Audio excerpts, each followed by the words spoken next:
பட்டாசு ஆலை வெடி விபத்து தொடர்பாக தற்போது மேலும் ஒருவர் கைது செய்யப்பட்டிருக்கிறார். இது பற்றிய மேலும் விவரங்களை எமது செய்தியாளர் சுதீரிடம் கேட்டு பெறலாம். வணக்கம் சுதீர், கைது செய்யப்பட்டவருடைய பின்னணி என்ன, முழு விவரங்களை பதிவு பண்ணுங்க. சிவகாசி அருகே சின்னமலைப்பட்டி கிராமத்தில் நேற்று நடந்த பட்டாசு விபத்தில் 10 தொழிலாளர்கள் உயிரிழந்தனர். 13 தொழிலாளர்கள் காயமடைந்து சிவகாசி அரசு மருத்துவமனையில் சிகிச்சை பெற்று வருகின்றனர்.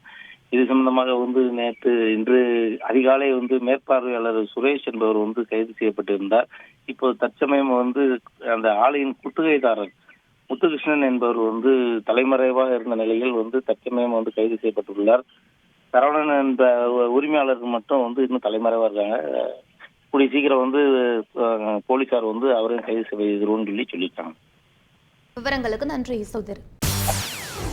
செய்திகளை உடனுக்குடன் தெரிந்து கொள்ள உடனே சப்ஸ்கிரைப் பண்ணுங்க.